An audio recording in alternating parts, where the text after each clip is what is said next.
मिथिंदा is person, इसमें प्रभास जी हैं, आदरणीय यशस्वी प्रधानमंत्री जी। महिला उत्थान की बात होती है, लड़की के लिए पढ़ाई बहुत ज़रूरी है। हमारे सवाल हैं आप ही से रिलेटेड, आप ही के लाइफ जर्नी से रिलेटेड, आपके सफलता से रिलेटेड। तो पहला सवाल ये है कि 3 बार आप पार्लियामेंट की मेंबर रह चुकी है, तो आप तो बॉलीवुड टू पार्लियामेंट का सफ़र कैसा रहा, इसके बारे में थोड़ा लोगों को बताएंगी। बहुत लंबा सफ़र है और दोनों में बहुत अंतर है, रील एंड रियलिटी में।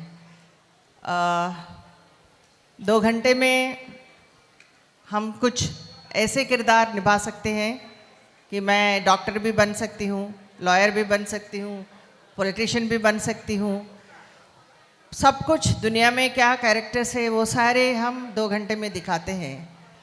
लेकिन पॉलिटिक्स में, रियलिटी में बहुत मुश्किल रास्ता है, क्योंकि लोगों के दिलों में जो एक्सपेक्टेशन है पर्दे पर, वो ज़मीन पर आने पर बहुत कठिनाई हम लोगों को फेस करना होता है। और बट थैंक्स टू पॉलिटिक्स में मुझे जो एक्सपीरियंस जो मुझे दिया है, उस एक्सपीरियंस से मैं दुनिया में कोई भी कठिन से कठिन जो समस्याओं को मैं सुलझाने के लिए मैं तैयार हूँ। बहुत अच्छा मैम। अच्छा मैम, मतलब लोग 2-4 मूवी करके अपने आप को समझते होंगे कि मैं तो सुपरस्टार हो गया हूँ, आपका तो अनगिनत है, लगभग आई थिंक 294, सही बोल रहा हूँ? तो इतने मूवी करने के बाद मतलब इसमें से आपका कौन सा फेवरेट है? ऐसा नहीं है, सब मेरे फेवरेट फिल्म्स ही हैं, क्योंकि thanks to regional films, thanks to Bollywood, मैंने इस लंबे सफ़र में मोर देन 40 साल के आसपास मैं इस इंडस्ट्री में हूँ। और 294 फिल्म, ये जो फौजी फिल्म अभी कर रही हूँ, सेट्स पे है, इसमें प्रभास जी हैं और मिथुंदा भी हैं, पैन इंडिया फिल्म है। और रिवाज फिल्म रिलीज़ हुई है, वो ZEE5 में अभी चल रही है, OTT में।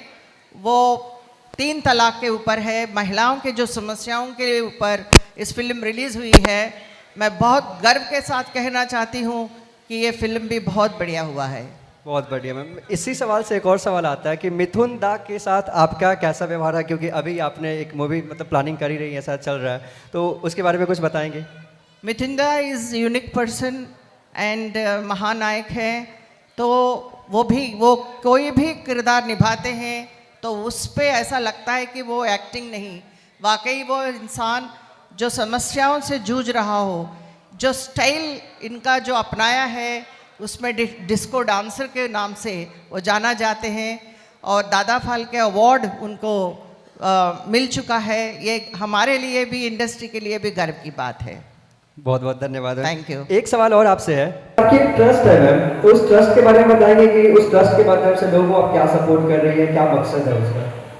देखिए, ऐसा है कि जीवन में ऊपर वालों ने, भगवान ने मुझे और मेरे पेरेंट्स ने इतना सम्मान के साथ मुझे एक मीनिंगफुल जन्म दिया है।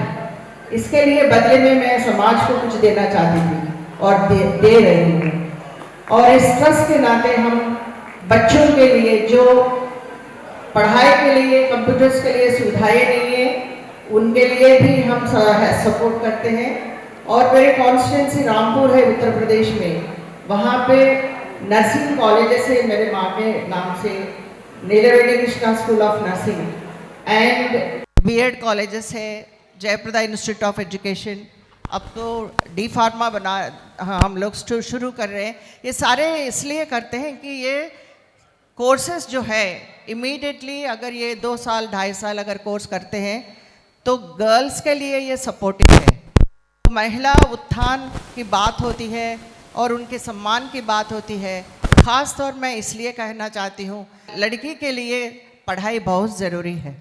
और आदरणीय यशस्वी प्रधानमंत्री जी का, उनके जो रास्ते पे हम कुछ कार्यकर्ता के रूप में इस समाज को कुछ देना चाहते हैं, और वो काम मैं हमारे जयप्रदा चैरिटेबल ट्रस्ट के नाते हम कम करते हैं। बहुत बढ़िया मैम। बाकी मैं बहुत बहुत धन्यवाद है यहाँ आने के लिए। मतलब मेरा जब जन्म नहीं हुआ था तब से आप सुपरस्टार हैं, लेकिन अभी भी वही वाला रुतबा है, वही वाला है, और हर कोई आपका गाना जरूर सुनता होगा, डफली वाले डफली बजा। बाकी बहुत बहुत धन्यवाद फिर से ma'am. Thank you so much and congratulate BIB के इतने बढ़िया काम आप लोग कर रहे हैं।